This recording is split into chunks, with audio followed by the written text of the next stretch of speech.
Welcome, welcome. This is a very special edition of the Soul of the Nation.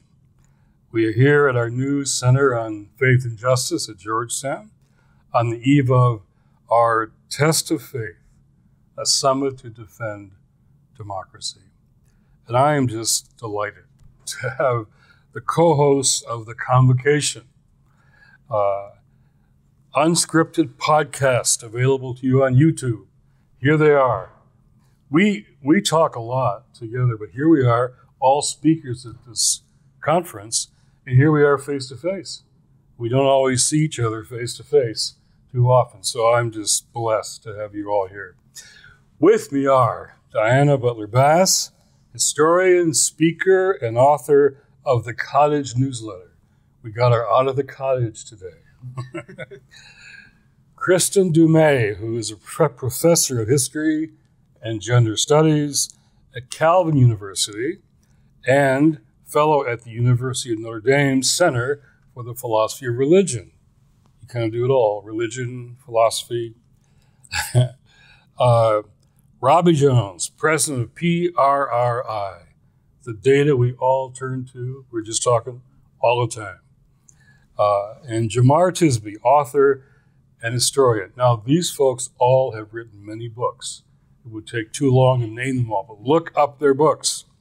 I'm honored to be joined by dear friends here today in our new space. So, to all of you, I'd like each of you to speak about what is at the heart of your concerns about this upcoming election and the implications for faith and faith communities now and going forward. What do we learn from the Bible, especially Jesus, about faith and politics at a time like this? What do we learn? What does that mean? Does it apply? What moments can we learn from in church history? Historians are here. We're full of historians in the panel. How is this a moment in church history? Is it? Will we look back on this as that kind of moment? How do we love our neighbors? How do we love our neighbors in this election? Those who are different from us are going to be very different views than us. And how do we talk to our neighbors? How do we love them and talk to them, which we often don't do very well. As Christians, we are Christians, so our ultimate allegiance is to Jesus. How do we keep Jesus center in the vortex of this hyper-partisan, conflictual world? So anyone can start. What is the urgency that is hitting you most strongly? Anyone can start. Diane. Just this morning, I was feeling overwhelmed because there is urgency to this election. But the piece that really struck me today was that, even if Donald Trump isn't elected and say he goes away, this whole problem about the nature of democracy and the role of Christianity and democracy is not going to go away. Mm-hmm. And I think that's been underscored for me this week by the whole terrible thing that's been going on in Springfield, Ohio. And the demonization of immigrants and the J.D. Vance, the vice presidential candidate, literally saying on CNN that they invented a story in order to get press attention, and that it's a story having real life consequences on the lives of children, people who are already sort of at the edges and margins of society as refugees from a violent political situation in Haiti, and folks who are basically working class people in Springfield, Ohio. And there's a kind of moral corruption to that affects me very deeply. And I found myself crying actually this morning when I was on my morning walk and realizing that it's not just about an election, it's about facing down something that has become very ugly in our midst. When we first heard that during the last debate, the question that came to mind for me was, who does Donald Trump lie most about? Again and again and again. Immigrants, refugees, those seeking asylum. You go through that, it's not just a lie, it's again and again and again. And what came up for me was Matthew 25, where Jesus says, how you treat the stranger, and the word in the text means immigrant, refugee, is how you treat me. I was waiting for all these preachers to preach to Matthew 25. Let's start with that. I mean, let's talk about, we were talking about that before. This is archetypal of what we're facing now. Well, yeah, we were talking earlier, but it just seems to be such a failure of Christian theology, right? I keep looking for the place where Christian theological commitments are going to make a difference. Like where they're going to hold somebody back, where they're going to make somebody speak up at risk to themselves, right? On behalf of, I mean, the widow, the orphan, the immigrant, like these are the people we're supposed to be speaking up for, right? And instead, they're overtly lying, admitting they're lying, right? Against people who are vulnerable, right? And it's just like the antithesis, right, of, the Christian thing that we're called to do. And I got a seminary degree, and like I grew up, as this Southern Baptist world, and the idea was that you hold these theological principles, they shape your moral character, and they put some guardrails up for like what you are willing to do and not do in your life, right? And that is just utterly absent here. Jemar, what do you think about that? I mean, this is a time for first principles. We are so many people caught up on what's the particular policy or the line or the what.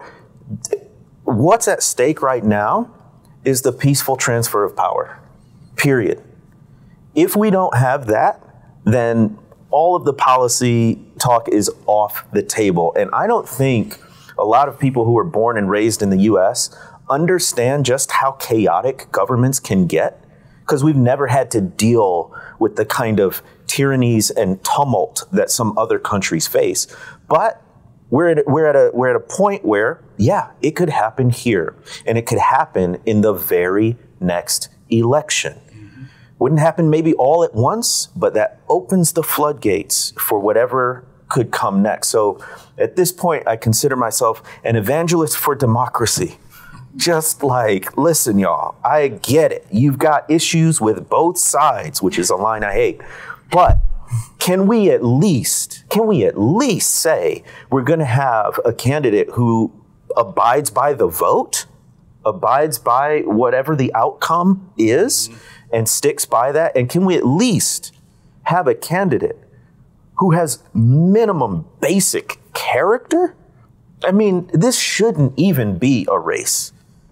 First of all, Trump shouldn't even be running, in my opinion, as a convicted felon, as someone who helped foment an insurrection. What kind of bonkers world do we live in where he's a legitimate candidate for one of the two major parties? That shouldn't even happen. But if that is going to happen, then it shouldn't even be a choice. So that's where I am right now. Oh, same.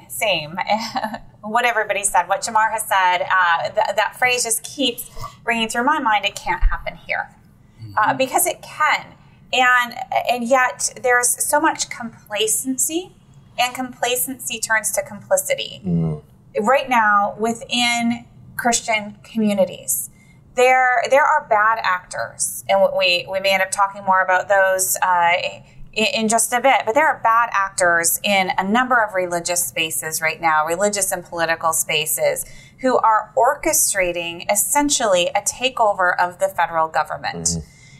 We are in unprecedented territory, at least in my lifetime. And what Jemar was saying about the next election is absolutely key. But then it's not just that, right? We can lose any time, but we can't win in the next election and make this all go away. And so we're in this for the long haul. But we've got a lot of bad actors who are very strategic and are fomenting this essentially reactionary populist movement and bringing in huge swaths of faith communities across the country. And then you have, I think, an even bigger swath of complacent Christians who might hear about democracy and think that's overreacting, who might want to choose this both sides path, who might want to present themselves as I'm above partisan politics. And what we're trying to say is, great. Let's shore up the foundations of our democracy. And then you can go back to that both sides, nonpartisan, whatever it may be. But this moment is demanding something different. So, bomb threats, schools closing in Springfield, hospitals, threats against individuals, a Republican governor, Republican mayor saying this isn't true, and yet the lying is about immigrants who are different racially than the base being spoken to. Now, this is where it gets for all of us deeper than politics. Every nation has its better angels and its worst demons. And our demons of race run very deep in this country. So, Jemar, you're a historian. You're in and of the Black church, but you also come from this evangelical space. It's been quite a journey. Quite a journey. How do you see this atmosphere? Who they're lying about and why? And how all the efforts to voter suppression or whatever are really about, in a single sentence, how to prevent changing demography from changing our democracy. How do you see that? How is race and the relation between Black and white Christians, which you're in the middle of all the time? Yeah, absolutely. The damage done to the racial reconciliation movement in the church because of Trumpism and MAGA cannot be calculated. I was deep in it. I was waving the banner and I was going to evangelical spaces that were predominantly white, whether, websites and writing or their churches or conferences. I was a standard bearer to say, yes, we should have that Revelation 5:9, 7:9 vision, all tribes, tongue, and nations right here, right now. And then came 2016 and 81% of white evangelicals who voted, pulling the lever for, and then that number staying consistent after we saw 4 years of that presidency. And most of the Black folks I know are just like, okay, we're done with this racial reconciliation thing. And what also burdens me politically is the refusal to name the thing. So when you said, who does Trump most often lie about? Yes, refugees, immigrants, but certain kinds. That's right. From certain countries. Black and brown folks, right? He's not complaining about Norway or France or something. Yeah, he'd like them. He'd like them. So this is the historic U.S. problem, the refusal to look racism dead on, acknowledge how salient and relevant it continues to be, and to deal with it on its own terms. So, if our nation doesn't persist as a democratic republic, then we will have to look at the role race and racism played in that. I just had a conversation in North Carolina with a white mega church pastor, very charismatic, very successful, wanted to have lunch, he and his friends. And I said, how do you feel about your congregants voting for a party that in North Carolina is specifically targeting on suppressing the votes of your Black brothers and sisters in Christ? He said, that's not happening in North Carolina. When the North Carolina Supreme Court looked at some of those restrictions and their language, not mine, it was surgically focused on Black voters. So this blind eye, it's really a white blind eye. And how is white obliviousness key to white supremacy. Yeah, go for it. I was really struck by when we went around at the beginning and we were talking about things that were bothering us. Every single person at this table mentioned something about lying. And this past Sunday, the lectionary text that was shared in mainline Protestant churches and in Catholic churches was the Epistle of James, the tongue is a fire. And so I preached on this text, knowing what was going on in Springfield. And I asked the pastor in advance, I said, can I talk about Springfield, Ohio? And this pastor has preached on Gaza, so I was pretty safe ground, I thought, preaching about Springfield. So I preached a sermon using James about the lie, and talked about race, and talked about refugees, and really it was probably the closest thing to a barn burner sermon that I have ever preached in my entire life. And afterwards, this man comes up to me and he said, I really think that you were too hard on Donald Trump. And I said, what do you mean? He said, well, this is kind of bothering me in Ohio, but people are saying that this really happened. A lot of people are saying. That's what he did. He actually said a lot of people are saying that this really happened. And so I actually went, and this goes to that question of white supremacy and also American history. I said, did you know that in the 1840s, a lot of people were saying that Catholic priests were kidnapping young girls, putting them in convents in order to rape them, and if they got pregnant, would take their infants, kill the infants, ground their bodies up, and then use the bodies of those infants for the host. Good. And I said, a lot of people were saying that in the 1840s. Do you think that's true? And he looks at me and he's just like, didn't even know how to answer. I said, did you know that in the 1890s, a lot of people were saying that the Lakota in South Dakota had a purposeful plot to murder every single white person who walked into the state and tried to put up a farm or build a house or what have you, and that resulted in the massacre at Wounded Knee. And then finally I said the last piece. I said, did you know that many white people in the 1920s thought that black men were oversexed and that they would just rape white women at will? And in Tulsa, Oklahoma, many people believed that a young black man raped a white woman and it resulted in the death of hundreds of people and the destruction. I said, so many people believed all those things. And all those things are about race, about religious superiority, about white supremacy. Many people believed them. And he just looked at me and he said, so you're saying that this is not true? And I said, yes, that's exactly what I'm saying. Because American history is full of people in power who said lies about people who were somehow marginalized, usually by race, often by religion, in order to maintain their power. And many people who believed those things back then didn't have the internet. And now I've heard people say, well, I've heard this isn't true, but it's all over the internet. So it's a whole new situation where we have different universes, different factual universes. Robbie, you look at data all the time on these things, like what people are hearing and listening to. Now, this is like what people are listening to, they're putting out all over the place.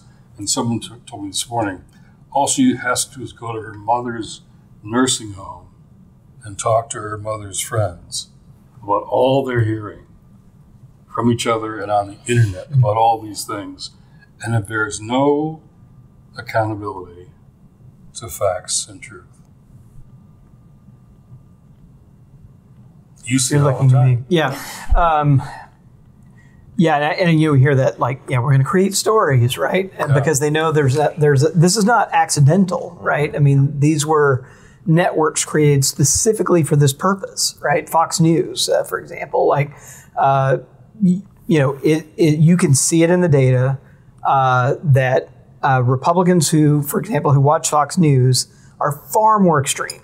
They're far more likely to be Christian nationalists. They're far more likely to support Donald Trump. They're far more likely to support political violence. They're far more likely to be authoritarian. All of this stuff, right? Then Republicans who watch anything else, like as their primary source of, and most trust some other primary source of news. So that you could see the effect, and that's not even to get into the like troll farms and stuff that are running the kind of social media world, right? That are kind of just amplifying these little threads and kind of creating a whole tsunami of misinformation and disinformation that we're all, kind of wrapping our heads around. One other brief comment, though, I just want to kind of dovetail on Diana's thing that I've been thinking about a lot is, it takes an enormous amount of energy to hide our history. And we're seeing like the extreme efforts that people will go to keep a lid on the history that they do not want the next generation or the previous or the current generation to hear. But like, I've just been so struck by like, if you just look at pick a town, like pick a city, pick a map, and you just look at the map and like what's so like the obvious thing that we're so used to turning a blind eye to, and a white blind eye to, is that like the way I keep saying it is we're the survivors of an apartheid state. If you look at the map and you see the Native American names like on the rivers, on the mountains, on the towns, and you look at the towns and you see a railroad track or a river, right? And the white people live over here and the non-white people live over there. Like none of that is accidental, right? And we're living as if that was normal, right? And we're living as if white Christian churches and people in power didn't bless that order of things. And I think that's what's at stake too. And making a lot of money off of it. Of course. I mean, yeah. Along the way. Yeah. Which is in Rocky Mount, North Carolina, where there are actual railroad tracks. Divide one county from another, black and white. And it's symbolic of what's happening all over North Carolina and all over the country. But the railroad tracks became such a powerful metaphor and symbol of what's happening everywhere. Yeah. So what about the evangelicals? People ask me and Kristin all the time. We're from that tradition. You're a historian. How do you view this moment in history? And what diversity is there or not in the evangelical world around all these things? And is there a generational difference going on? First of all, what are the dynamics that we see there in the evangelical world? And what we see is consistent support for MAGA politics. We just have to be very clear. The latest poll puts it at 82%. So it's been right around there for almost a decade now, right? As long as we have been polling the support for Trump. So it's important to put that on the table. That does leave 18-19% that we could talk about, and that's where you would place yourself. You've been around for a long time in that minority position. And, so what is the theology motivating these folks? And I think we have to look at, in our statement on Christian faith and democracy, we are trying to call Christians back to a broader, deeper theological tradition. Imago Dei, the image of God. Love your neighbor as yourself. Love your enemies. The reality of sin is something that I like to talk about. The reality of sin not as being out there, those guys, the other, but the sin that pervades the Christian community and Christian individuals and Christian churches and Christian political movements, which I find sorely lacking in most evangelical approaches to politics. And this is actually foundational to what we have come to call Christian nationalism. It's this us versus them mentality, where we are doing God's will, and therefore anybody who opposes us at any level is an enemy of God. And this is exactly how that rhetoric goes. And therefore, whatever I do has God's blessing because I am doing God's work. And therefore, I can do whatever I want to achieve my ends, which are God's ends. And this justifies overt lying. This justifies cruelty. This justifies all sorts of immoral activity. And, I talked before, drawing on Niebuhr, on spiritual malformation that this instills. And I see that happening throughout the evangelical community. Now, there's a temptation for all of us to go in that direction. And I mean, our system of government is set up with checks and balances, these guardrails you were talking about, right? These kind of guardrails. We can have moral guardrails. We can have political guardrails to protect us against our baser instincts. And what I've been seeing in the evangelical community is there is a powerful movement that is trying to absolutely decimate those guardrails, that is leaning into this Christian nationalist agenda and then selling it as the Christian approach to politics. If you are a Christian, you are with us. If you are against us, you are not a Christian. And they are making life absolutely miserable for the Christian leaders who stand up against it.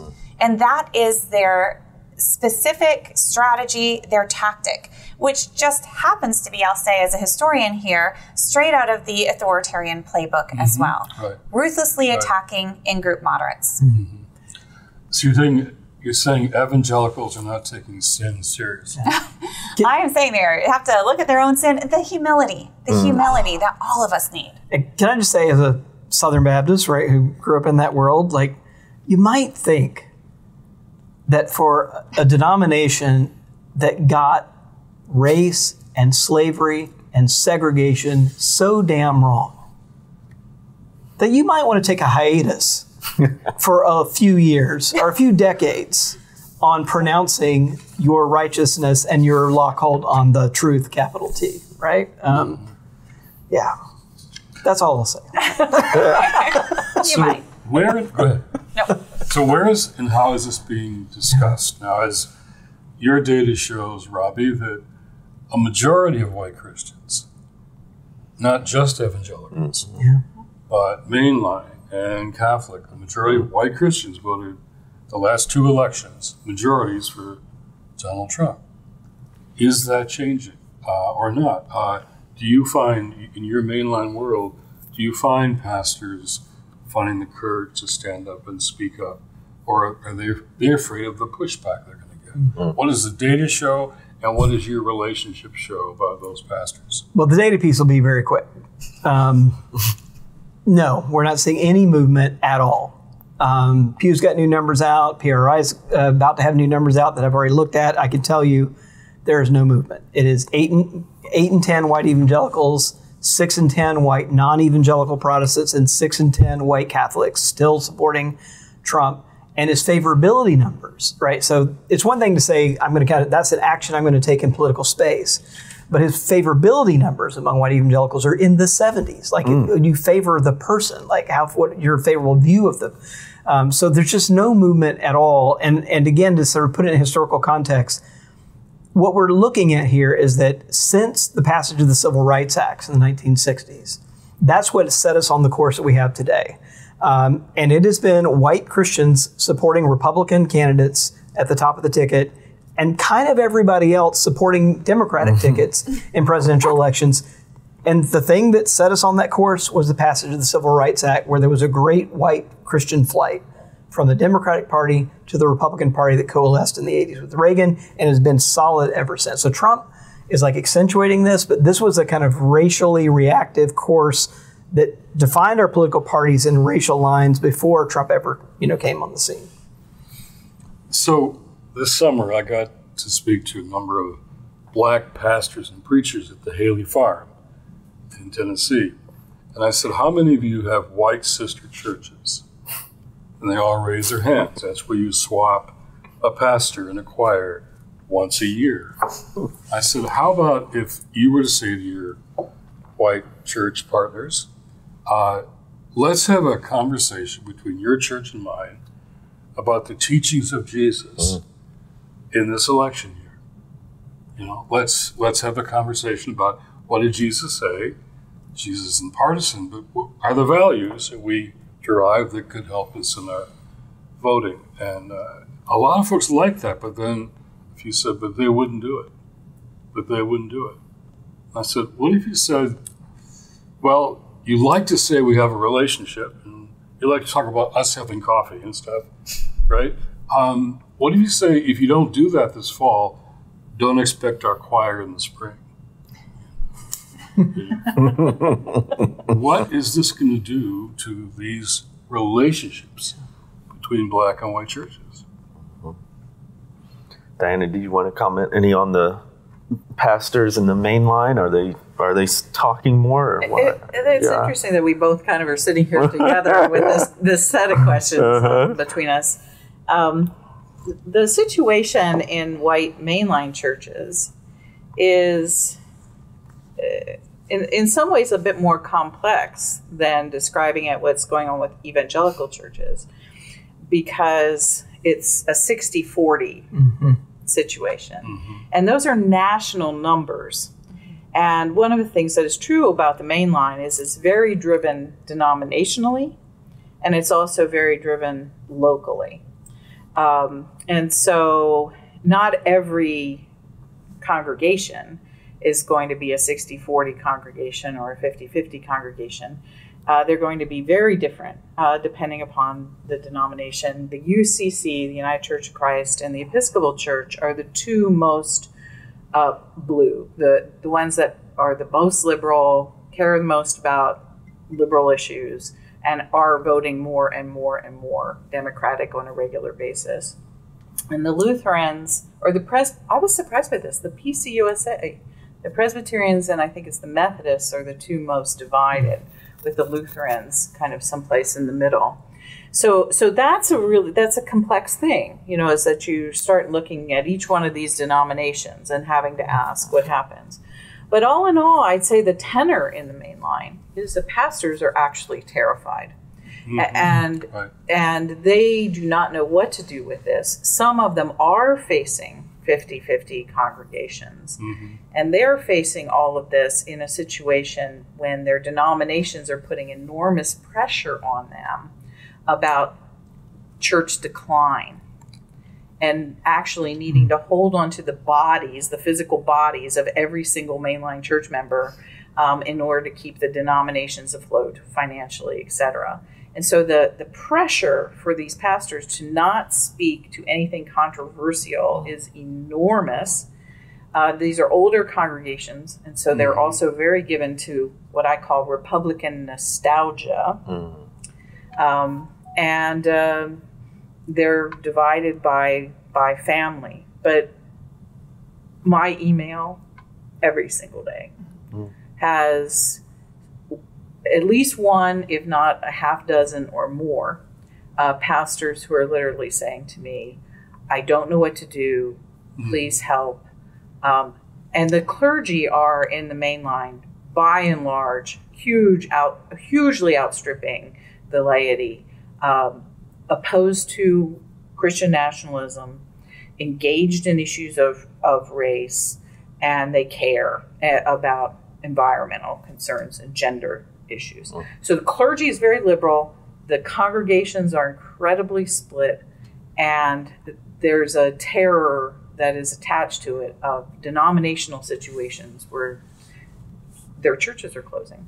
So it's really painful. And I think some of the pastors that I do work with would be sad to hear this story about a failure of relationship, because I sure know any number of great mainline pastors who are in places like Atlanta are holding on to those relationships with their black colleagues, like their lifelines, whereas others are just sort of letting it all go and trying to ignore it.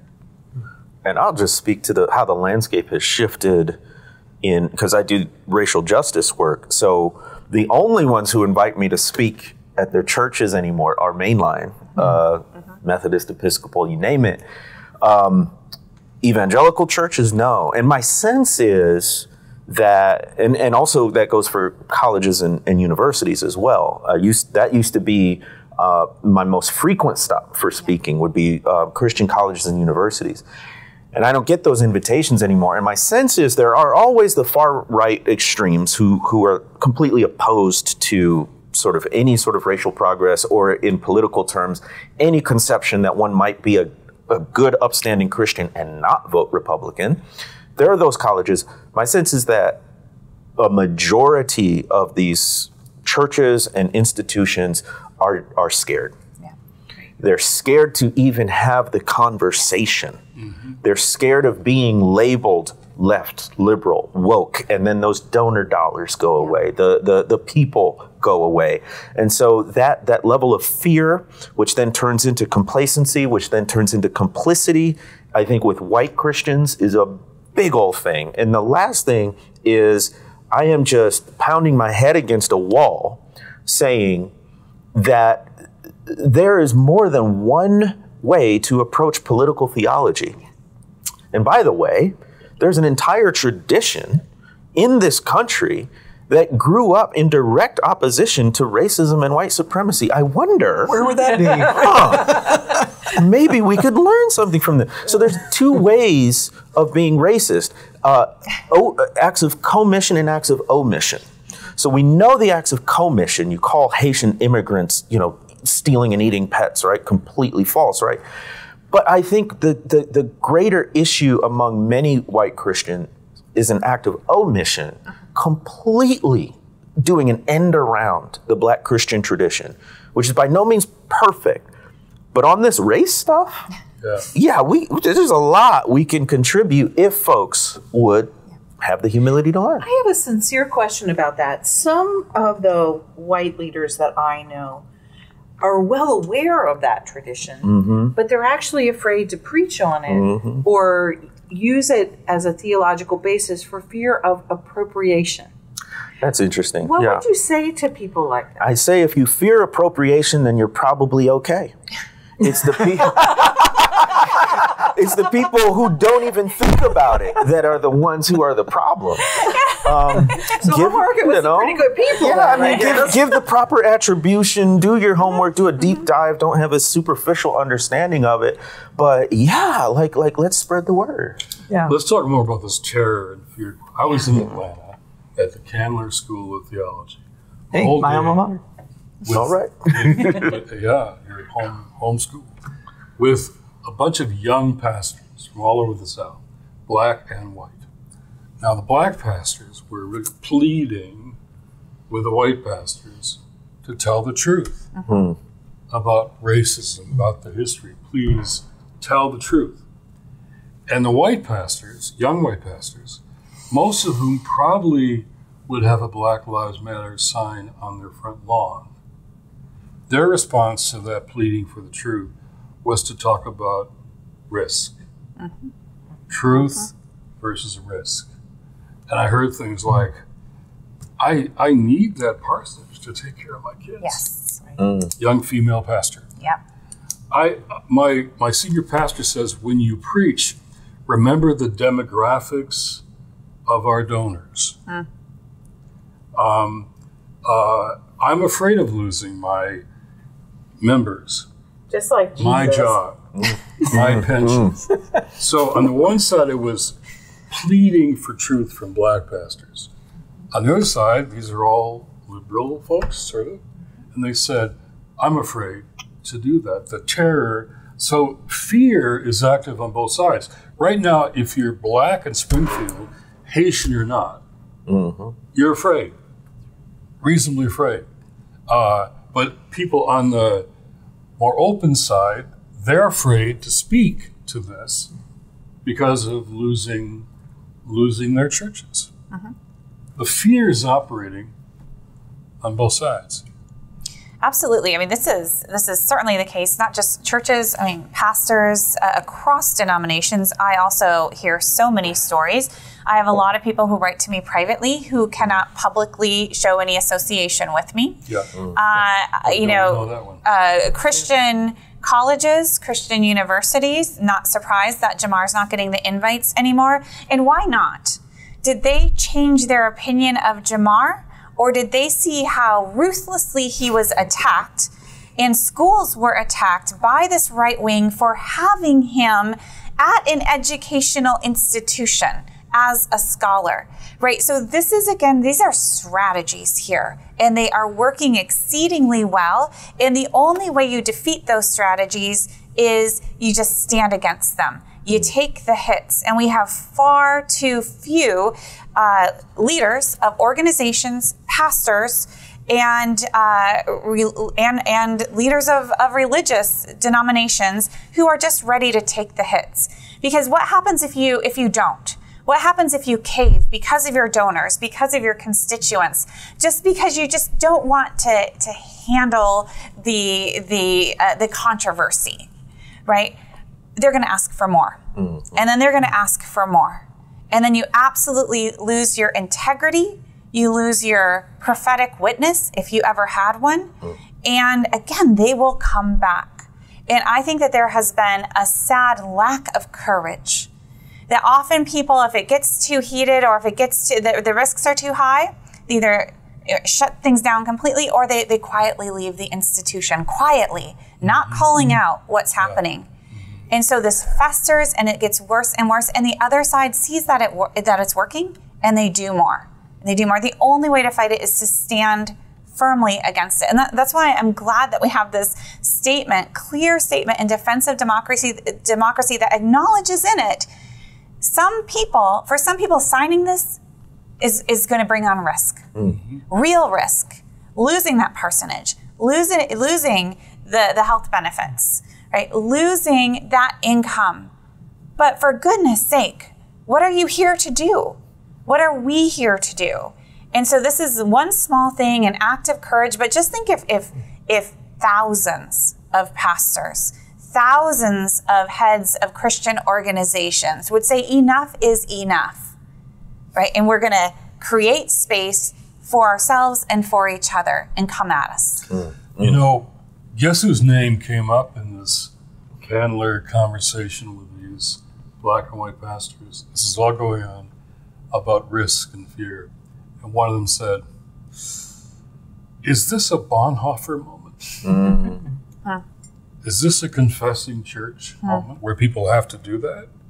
To stand up with risk? And no historical periods are the same, but history does rhyme, as Mark Twain says. And you know, on the looking down the roadside, I do run into, I'm doing all these podcasts with the ex-evangelicals, the new evangelicals, the post-evangelicals. I'm waiting for the adjacent evangelicals. That's me. So there is this fervor rising up, and I think there are a lot of young believers, young white believers that I talk to, who are more and more ready to join with black and brown leaders in the church to literally create a new American church beyond an election, to say this is deeper than just winning and losing. This is what the church is going to be. And there's going to be a whole new configuration of what we mean by church. Our version of a confessing church or a remnant church. So I hear that bubbling up among particularly young people. I kind of always resent that a little bit. I mean, Bonhoeffer is a great example. I love Bonhoeffer. I'm wildly influenced by him. Read so many of the books he's written. Letters and Papers from Prison is my actual favorite. But when we want to say this is a Bonhoeffer moment, who are we looking at? A German white guy who was from an incredibly privileged family. And it's like, that becomes our idea of courage. You know, actually. That's fair. Yeah, it is fair. And he went to Abyssinian Baptist on Sunday. Right, and he did learn which changed his black preaching, black churches, black. But what about the quiet people who were brave in their own locales over and over and over again, who persisted, whose names will never be known to historians? Right.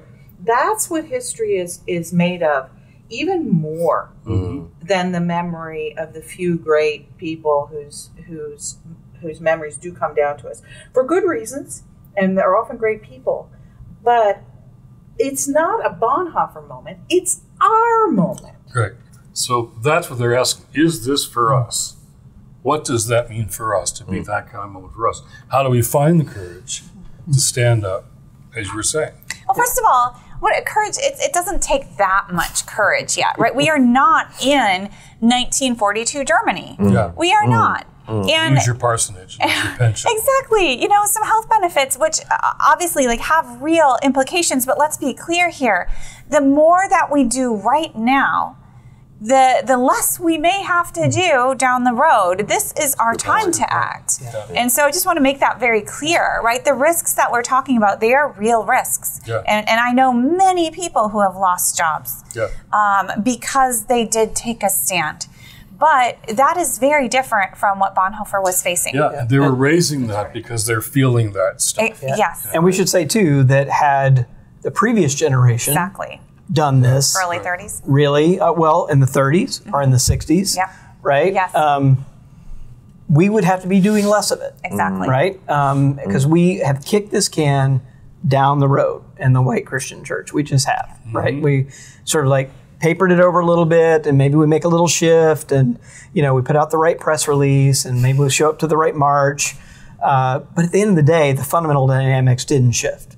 My favorite example of this is in the same year, the National Council of Churches invites Martin Luther King Jr. to come pray right at their big meeting, and in the same year, the Episcopal school in Atlanta denies admission to his kid on the basis of race. Right, in the same year.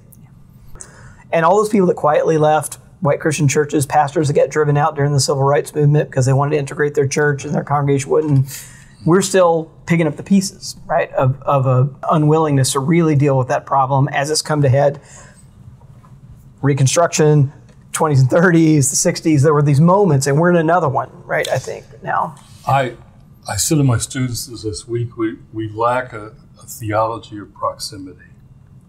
We lack that kind of proximity that really does change people's hearts and minds. And we're structured to prevent that proximity. When the U.S. government gave my dad and mom an FHA loan and a GI Bill for a house and education, they made my family middle class. No black sailors on my dad's ship got that. No black GIs. A strategically geographic decision made my church white, my school white, my neighborhood white. I want to put a question out. We're all wrestling with this. We all signed the statement, which is great. You're all speaking at this summit. Your voices are so important. Today, as we're sitting here, there are 46 days until the election. And early voting has already started in some states. So what is it that keeps each of you up at night? And what is it that gives you any hope? What keeps you up at night?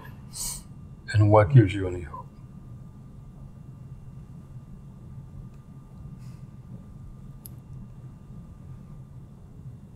Maybe you're all sleeping really well. No, not at all. For me, what keeps me up at night, honestly, is my calendar and a constant panic that I'm dropping a ball, I'm forgetting something because it seems all so urgent right now, and my schedule is so packed because, again, what we do now could matter so much for what we are going to have to do, may have to do on the other side of this election. And so whenever I feel like I'm really tired, this is too much, I remind myself of that. It's easy right now. I mean, it's a lot, but we have our freedoms. We have our voices. We have our platforms. We have our message. And we know that the election is going to be razor thin. Or at least we think it will be. All signs point to that, right? So everything matters. And we as people of faith know that there are other causes, other ideologies, other forces fighting for those faith voters. And I just want to get in there and give people something to chew on. Remind them of their theology. Remind them of where they come from. Remind them of those core values. And then see where things go. What gives me hope is strength and community. And it's not just those of us around the table, although this is a source of strength. Everywhere I go, everybody who takes a risk, everybody who pays a price, I do not know one person who regrets it, even if they've lost that income, That's a good point. because they found that community and that strength in community. I'll jump in. There's a sort of image that just keeps coming to me that I'm really, and it's an election day worry. And it is that we're going to see a body count on election day.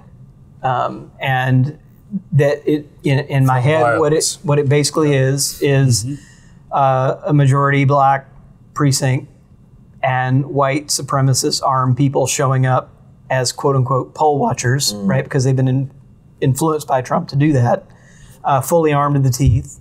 And it's just a powder keg, right? All it takes is one shoving match, a few crosswords, and 20 rounds of an AR-15 going off, and there we are. So I'm really worried about it. And I know that there are, Jim, I know you and others are involved in bringing kind of clergy to the polls, right? To kind of be a different kind of presence, a calming presence, a literally disarming presence, at the polls. That work is so important.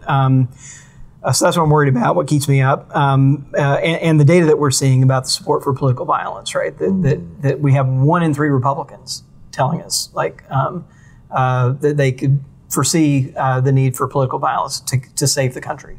1 in 3 Christian nationalists saying that today. But on the other side, what gives me hope, I think, is I do think that there are people, if we kind of get down to local communities, we're getting torn apart from up here, I think. And I think when you get down to local communities, there is more hope. And like when I'm on the ground, I'm talking to a church or even a university, it's clear that there are networks of connection.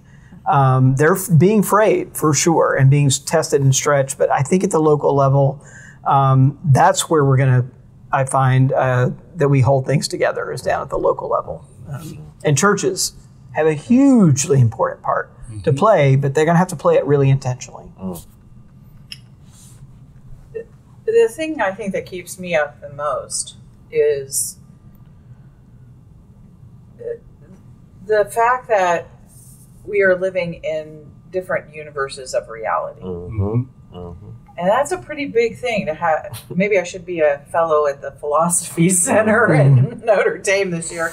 But that is one of the things that really worries me, is that how in the world can we ever even hope to stitch this all back together if we're not in the same ballpark of reality? And that really disturbs me, and it does keep me up. The place where I'm finding hope is that I'm actually working on a book about sort of what I would call the lost saints of American history. And so it echoes in some senses a little bit of the book. Can't wait to read it. You just did.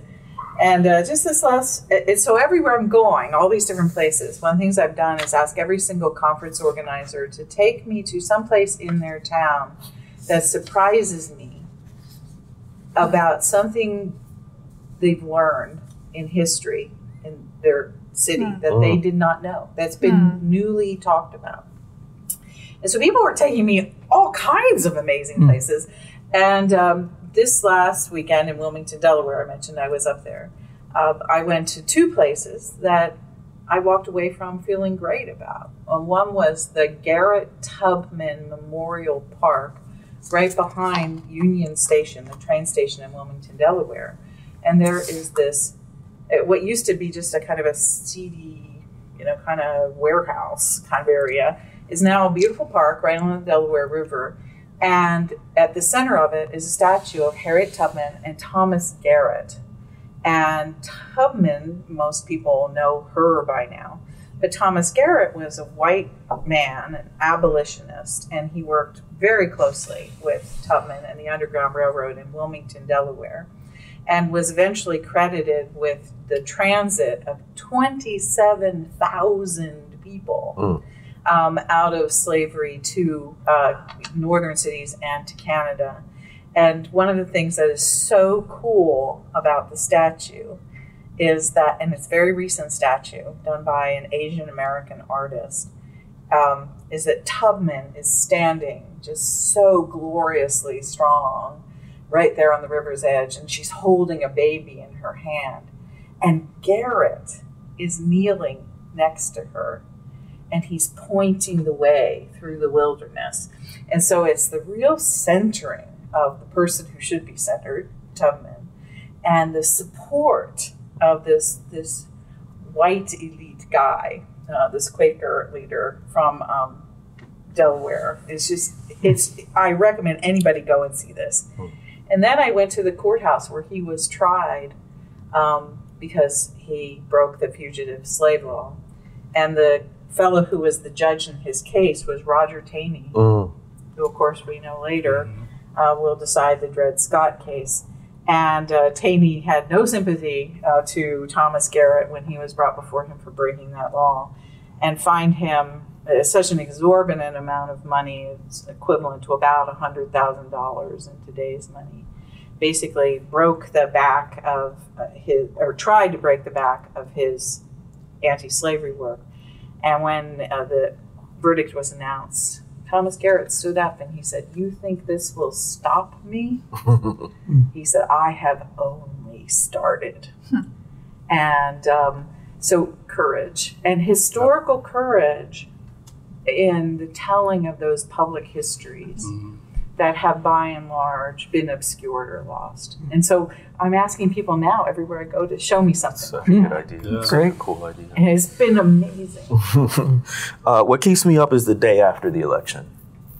A lot of people that I talk to, you know, the actual election is the stopping point. That's when it all be decided. And I'm like, no, that's an end to one phase and a new beginning to another that feels completely unpredictable. If Trump continues to this day to refuse the legitimate results of the 2020 election, what makes us think he's going to accept a result he doesn't like in 2024? Yeah. And 2/3 of Republicans still believe him. And so he's got an army, you know, so to speak, behind him, ready to prop up any lies that he may spew. So that goes to the political violence piece. That goes to the misinformation piece. Whatever happened to the 9th commandment? Don't bear false witness, right? Yeah. And so, and it doesn't. It does matter who wins, but in terms of the chaos and the unpredictability, it doesn't matter who wins. It's still going to be chaotic and unpredictable what happens. And so, I really feel like, you know, an assistant coach trying to get the team ready for the big game, and they're staying up late and they're lackadaisical at practice, and the big game's going to come and they're just going to get rolled over. So I'm just like, y'all, we got to buckle down. We got 46 days as we record this. And that's only to get us to 1 point. Yeah. And then we got to be ready for whatever comes next. So that's what keeps me, what, encourages me, give me hope. Yeah. It's the community. It's knowing that both historically and biblically, it's always been a remnant. God somehow always uses that mustard seed, that small group of people to make an enormous impact. And I think that's still true today, despite the headlines, despite, all of the legitimate fears we have. It's what I call the spirit of justice that's present in every age and rises up in a people who says, right is right and wrong is wrong. And we're going to put ourselves on the line and have that courage to stand up for ourselves and our neighbors. I was scrolling through the Zoom call screen on a Paul Chaplain training 2 nights ago. Hundreds of people were on that call, being trained at de-escalation, information, support, common presence, and all the rest.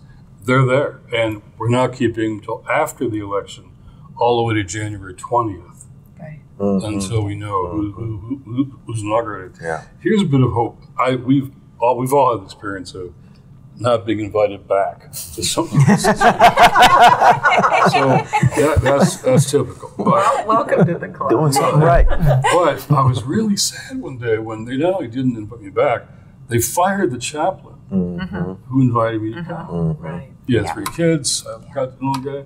The chapel loved it, students, faculty, but the donors and board didn't like it. And they fired him. So I felt really terrible when I got this guy fired. You know? So I kept in touch and calling. Finally, he says, Jim, he says, stop calling me. I'm doing fine. Yeah. I had time when I was fired to look around. And I always drove under this bridge where there was all these homeless people. I just drove by and said, that's sad.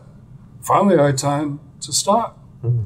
And so I started stopping and meeting people and talking to people and said, any of you go to church? Well, we used to, but we couldn't go now. We're homeless and all that. So I want to tell you, Jim, that we just started the church under the bridge for homeless people. And what I found that what you said in that sermon that got me fired about Matthew 25, as you've done to the least of these, you've done to me. I feel closer to Christ than I've ever felt in my whole career in the new church under the bridge. So what we're saying to people is true. Yeah. Don't just not follow bad religion, but if you come closer to Christ, that's it. There's a joy. Yes. Yeah. There's a joy in this. And there's a joy for me in just being with you and hanging out and talking like this and listen to all their voices and their books. These people are really changing. It doesn't seem like that every night when you look at your schedule, but these voices are changing a lot. So I'm just grateful for all of you. And thank you all for listening.